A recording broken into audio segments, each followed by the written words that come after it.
Et je donne la parole à la représentante du Liban.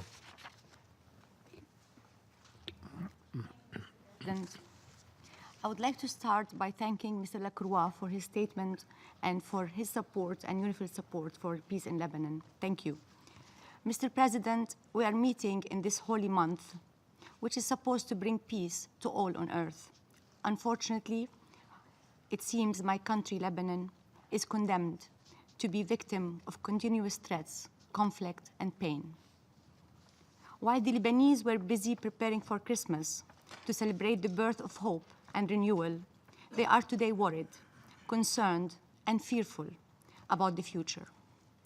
When they see this esteemed body meet to discuss Lebanon, as is called for today, it triggers memories of Israeli aggression, invasions, and continued occupation of Lebanese land. They wonder if all of this is a prelude to another aggression. No one should blame them, Mr. President. Lebanon has witnessed 4 Israeli invasions in the last 40 years, which resulted in thousands of civilians killed and severely injured, the infrastructure of the country destroyed, and years of hardship for the people. We still live its consequences.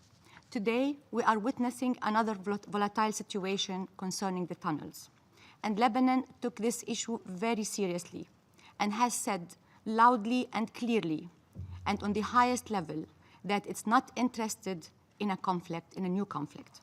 Indeed, President Michel Aoun, immediately after the news came out, reaffirmed unequivocally Lebanon's commitment to Resolution 1701 in letter and its entirety. This commitment is not rhetoric, and these are not mere words, because this commitment is in the interest of my country and my people. This is also why President Aoun expressed Lebanon's interest in preserving security and stability in South Lebanon, as well as willingness to work with the international community to address the issues raised by the Security Council in its last meeting on Lebanon. He made it clear that Lebanon has no aggressive intentions. This same commitment was reiterated by Prime Minister-designate Saad Hariri when he told UNIFIL's 4th commander, General Del Col, during their meetings that Lebanon remains committed to the full implementation of Resolution 1701 and the respect of the Blue Line. The Prime Minister-designate said that the Lebanese army, the sole responsible power for defending the sovereignty and territorial integrity of Lebanon, cooperates with UNIFIL forces, and will conduct patrols to deal with any flaw in the implementation of Resolution 1701 from the Lebanese side. Following his statement, the Lebanese army is deployed heavily now in the area of operations to make sure that 1701 is abided by strictly. The army is continuing its patrols there this moment. The Foreign Ministry on its side, in a statement today, refused any violation of 1701 of any kind. But the President and the Prime Minister-designate also pointed to Israeli responsibility in instigating conflict through its daily violations of the Lebanese sovereignty.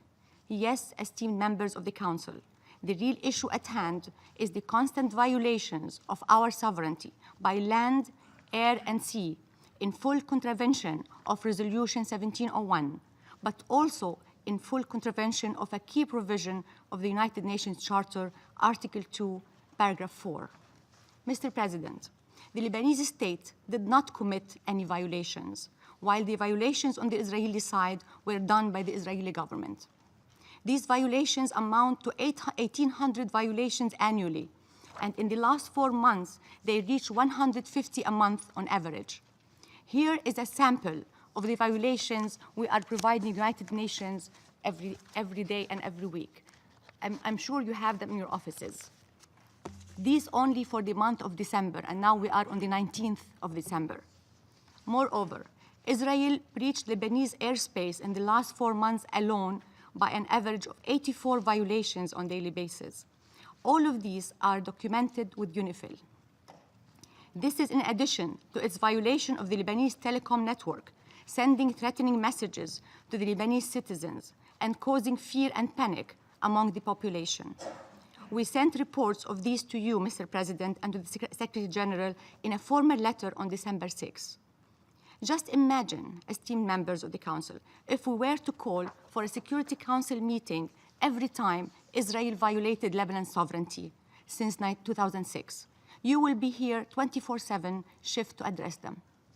Lebanese officials accorded the problem of the tunnels the utmost careful attention, fearing, rightly so, that Israel might use it as a pretext to threaten the stability of Lebanon.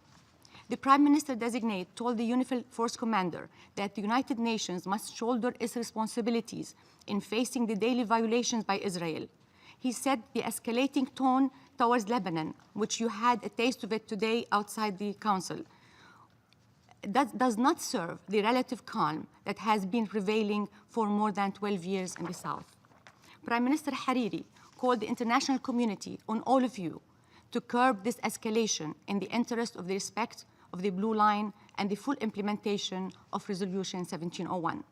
We repeat his call here again today in the Council, hoping that you diffuse the situation for the benefit of peace and calm on our border. Mr. President, in light of all these violations and disregard of international legality, the Lebanese are asking a legitimate question. Are there aristocrats in violations for the international community? They are worried about double standards, where Lebanese reports of Israeli violations of its sovereignty are buried in the archives, while Israel's complaints get Security Council meetings and their actions go unpunished. Mr. President, listen to this quote. We have the perfect right of preemptive self-defense to survey and collect intelligence. These are the words of the Prime Minister of Israel a few days ago when addressing the Israeli breaches of Lebanese airspace. What the Prime Minister sees as self-defense is seen as a threat in Beirut. When the Israeli planes fly low or break the sound barrier over populated areas, people feel the brunt of the Israeli violations. We all know too well how the so-called Israeli right of preemptive self-defense, which, by the way, has no international legal basis, is used to justify illegal aggressive acts and invasions. Mr. President, we should not be condemned to repeating the same situation over and over again. There is a simple way of keeping the border calm. It is by adhering to Resolution 1701 by both sides, and not only by Lebanon. It's by moving from a cessation of hostilities to a permanent ceasefire. It's by the Israeli withdrawal from the remaining occupied Lebanese territory and territorial waters.